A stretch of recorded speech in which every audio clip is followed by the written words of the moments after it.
So ఘీ అనమాట. Pure ఘీ అనుకోండి, brand ఏదైనా పర్లేదు.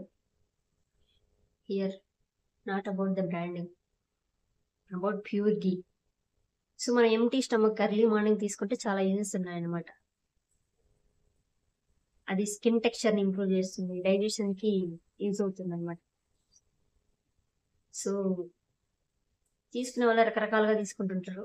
ఓన్లీ ఘీ మాత్రం 1 స్పూన్ లేదా కొంచెం వామ్ వాటర్లో 1 స్పూన్ వేసుకొని కన్జ్యూమ్ చేస్తారు. డిపెండ్స్ అపాన్ పీపుల్ అనమాట.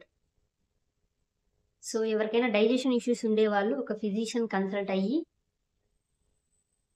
ఎలా తీసుకోవాలి ఏంటనేది అడిగి తీసుకోండి.